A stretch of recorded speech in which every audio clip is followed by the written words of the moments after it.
Here's the concept of intuitive intelligence, which is actually the ability to combine our analytical mind with our intuitive aptitudes, so we can both get to our logic and our instinct in a way that's integrated and productive.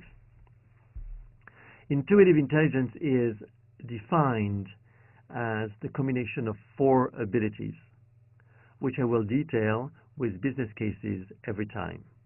To think holistically, to think paradoxically, to listen for the unusual, and to lead by influence. So what does it mean for business? Let's take the first tenet, to think holistically. Hermès was created in 1837 by Thierry Hermès, and he had a vision, northwest quadrant, the blue quadrant, of a luxury house.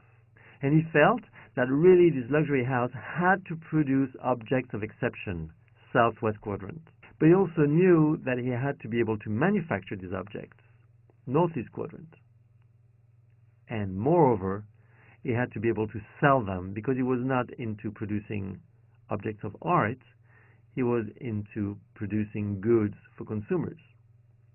So the success of Hermès has been really relying on a strong vision grounded in 3 pillars that are never thought independently, but always thought together. It's a holistic view of creating a luxury house. Now, what's interesting to notice is that in the years 2000, when there was so much spending, especially in the luxury industry, Vuitton drifted away from a traditional luxury house approach into much more of a fashionable type of approach, and started to put fluorescent colors on the cloth of the Louis Vuitton traditional bags, or put cherries on top of the traditional cloth that we knew Vuitton to be famous for, and took its company slightly towards fashion and gained enormous market shares.